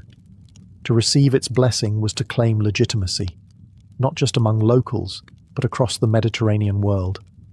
A prophecy from Siwa could crown a king, justify a war, or forge an empire. And soon, one man would test that very power, carrying with him a question no mortal had yet dared ask. Was he a god, or merely a king? In 331 BCE, a young conqueror rode into the Egyptian desert with a crown on his head and a question in his heart. His name was Alexander of Macedon, known to history as Alexander the Great. By this point, he had already defeated the Persian Empire in Egypt and had been declared a pharaoh. But titles weren't enough.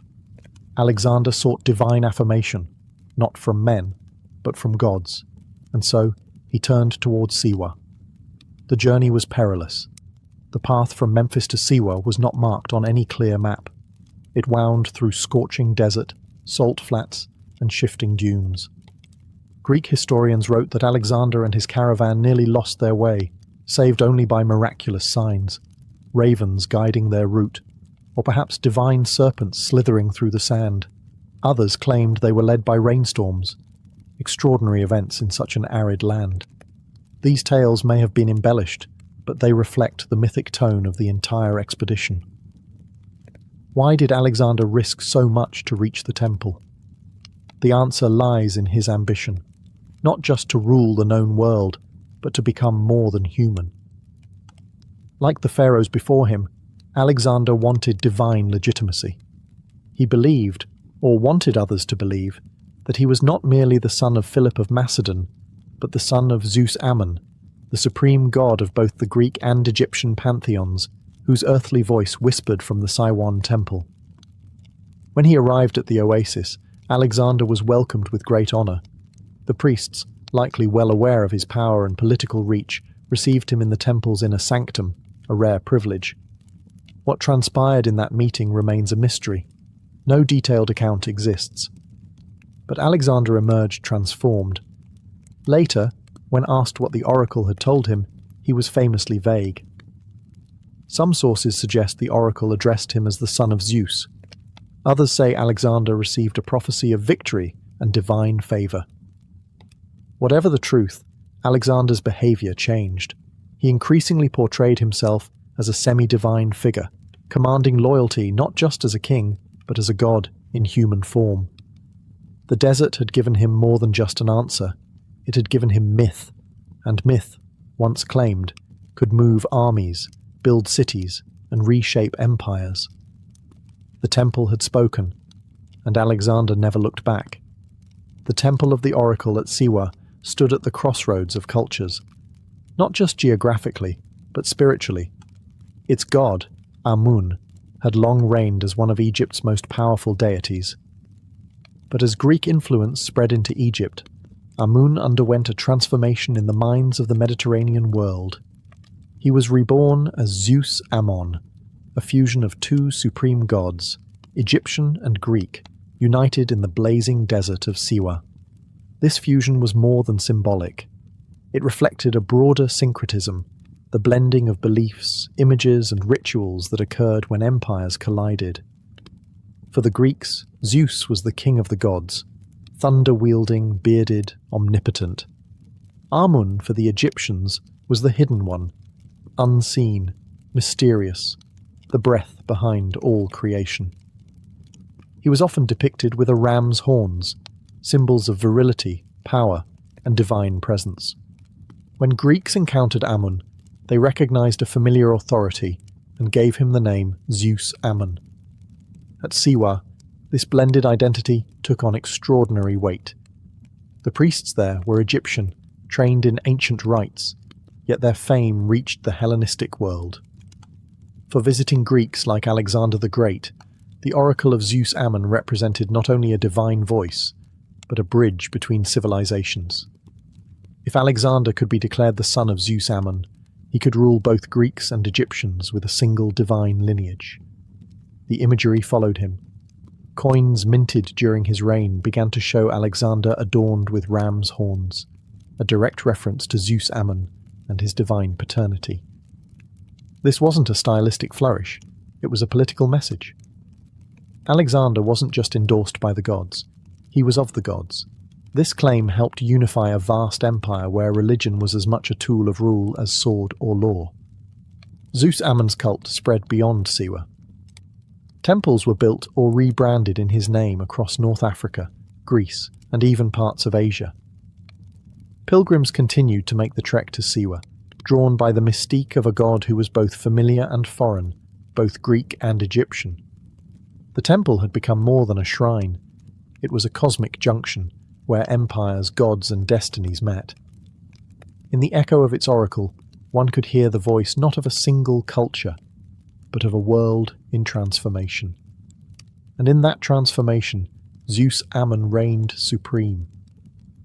Unlike the towering pylons of Luxor or the sprawling avenues of Karnak, the temple of the oracle at Siwa was modest in scale, but monumental in meaning.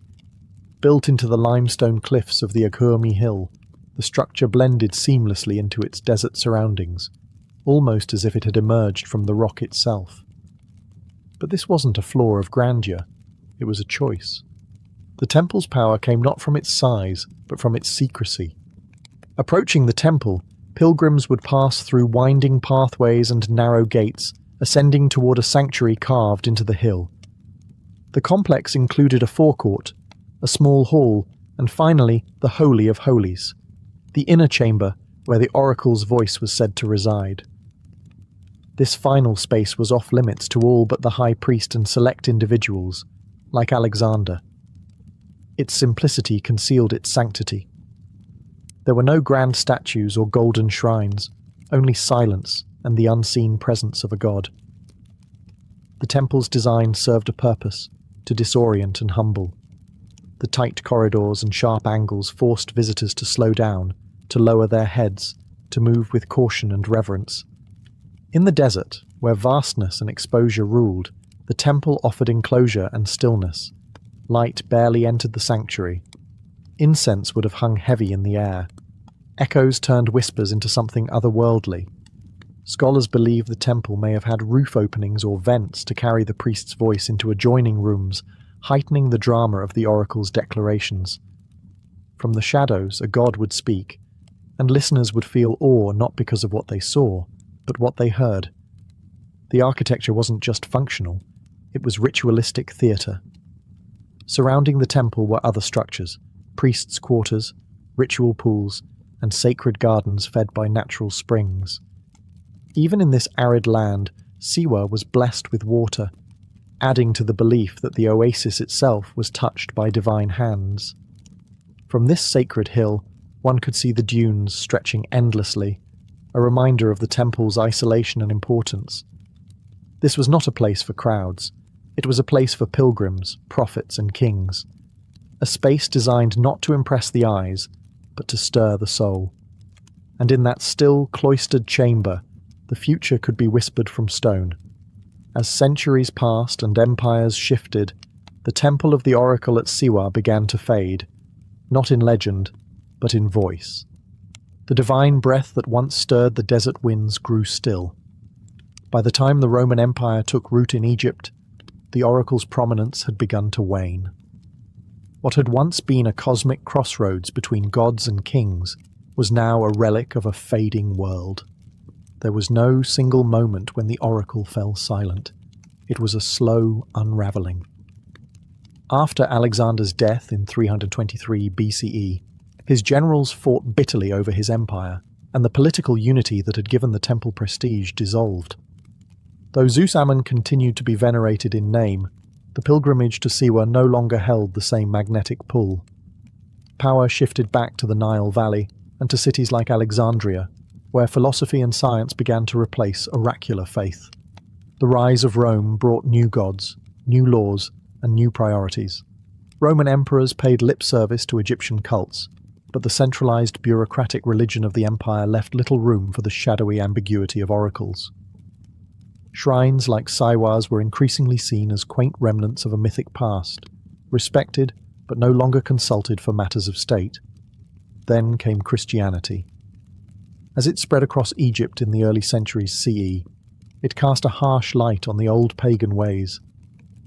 By the 4th century, under the Christianized Roman Empire, temples to the ancient gods were being shut down or repurposed. Oracles were denounced as demonic or deceitful. And in this sweeping religious upheaval, the voice of Amun at Siwa, already a whisper, was extinguished. The temple itself fell into disrepair, its stones weathered by time and sandstorms. Priests vanished. Rituals ended. The god who once spoke to Alexander and guided kings now stood mute, buried under the sands of history. Travellers still visited, curious about its legacy, but found only silence and ruins. And yet, the story didn't vanish. Siwa became legend, a place spoken of in hushed tones by scholars and dreamers. The temple may have lost its oracle, but it had gained something else. Mystery. In silence, the temple became immortal, not in prophecy, but in memory, not in sound, but in stone. For centuries, the temple of the oracle at Siwa lay hidden from the wider world, buried not under rubble, but under forgetfulness. The oasis remained inhabited, its people living in quiet continuity, but the once sacred temple was no longer a place of pilgrimage. Its walls weathered under relentless desert winds. Its legends, though still told among locals, had faded from global memory. That began to change in the 18th and 19th centuries, when European explorers and scholars, swept up in a wave of curiosity about ancient Egypt, turned their attention to the western desert. Siwa was difficult to reach, its isolation protected by harsh terrain and wary tribes. But in 1792, the first documented European, an Englishman named William George Brown, braved the journey. Others followed, drawn by rumours of a lost oracle visited by Alexander the Great. By the early 20th century, archaeologists and historians began surveying the ruins in earnest. The Akhurmi Hill complex was identified as the likely site of the Temple of Amun. Though modest in size, the structure matched descriptions from ancient texts. A central chamber, thick defensive walls, and its vantage point over the surrounding oasis. The temple wasn't grand, but it was exactly where history said it would be. Excavations were limited and cautious. The site had suffered erosion, but some stonework and inscriptions remained. Fragmentary as it was, the architecture spoke volumes. A stone altar, traces of columns, rooms aligned with celestial bodies. Each clue confirmed that this windswept ruin had once held the ear of kings and gods. More than archaeology, it was the mythology of Siwa that drew fascination. The idea that Alexander had stood here, alone in a desert sanctuary, hearing words that would change empires, captured the imagination of generations. Poets, historians, and travellers romanticized the journey, blending fact and legend into a timeless narrative. Today, visitors still come to Siwa, not to consult an oracle, but to feel the echo of its silence. The temple, though worn, remains standing. Its stones are sun-bleached, its walls crumbling, but the air around it still hums with something ancient, something unresolved. Ruins don't need voices to speak. They speak through presence, through mystery. And in Siwa, the stones remember what the world once forgot. Though the temple no longer speaks with the voice of gods, the oasis of Siwa still breathes with life, culture, and memory. Far from being a forgotten outpost, Siwa remains a vibrant, living community, its people guardians of a heritage that stretches back millennia. The oracle may be silent, but the traditions it once inspired still ripple through the town's language, rituals, and rhythms. Siwans speak a distinct Berber dialect, known as Siwi, unique in Egypt and a testament to the oasis's ancient roots. Oral storytelling remains vital, just as it did in the days of the oracle. Elders pass down myths, family histories, and local legends, blending Islamic faith with pre-Islamic customs in subtle ways. Many Siwans still recount tales of Alexander's visit, not from books, but from memory. The architecture of Siwa also preserves echoes of the past. Traditional mud brick buildings, cool in the searing desert heat, line the town, and the ruined fortress of Shali, built from salt and clay, still towers over the oasis like a ghost of another age. The design of these structures reflects a continuity of form and function that has resisted change for centuries. Siwa's sacred geography remains powerful. Nearby springs and pools are still venerated. Cleopatra's Pool, a natural spring believed to have been used by the famous queen herself, remains a popular spot for both locals and visitors. Rituals tied to fertility, harvest, and healing still occur, many layered with Islamic prayers but rooted in older traditions. Even marriage festivals, like the annual celebration at Gebel Dakrur, preserve elements of Siwa's spiritual past. Families gather, songs echo, and matches are made, not unlike the ancient gatherings once held at the temple, where people sought guidance not only for war and kingship, but for life itself. In the modern age, Siwa has become a quiet pilgrimage site of a different kind, not for prophecy, but for peace.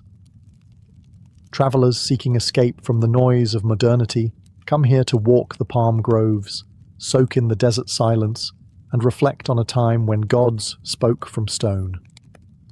Siwa reminds us that history is not only found in books or beneath the ground, it lives in people, in custom, in memory. And through them, the oracle still murmurs, not in thunder, but in whispers. The temple of the oracle at Siwa may no longer stand in its full glory, but its legacy endures, in myth, in memory, and in the minds of those who seek meaning beyond what is written. For centuries, its voice guided kings and comforted pilgrims. Its silence today only deepens its mystique.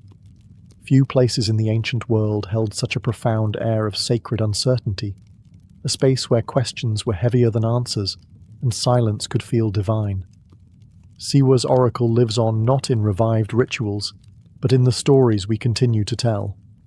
Alexander the Great's visit remains one of history's most compelling crossroads. A mortal man, surrounded by sand, seeking to confirm that he was more than human. Whether the oracle truly declared him a god, or merely allowed him to believe it, the outcome was the same. Destiny was shaped. The enduring fascination with Siwa comes from this fusion of history and myth. It asks us timeless questions. Can men become gods? Can destiny be revealed? Does the voice of truth ever speak plainly, or only in riddles? And perhaps most importantly, do we still listen for those whispers? Modern seekers visit the ruins not with questions of empire or conquest, but for clarity, for stillness, for presence. The desert remains vast and unmoved, the temple crumbling but magnetic. The same sun that scorched Alexander's caravan now warms curious travelers. The same silence that once surrounded the Holy of Holies still envelops the broken walls.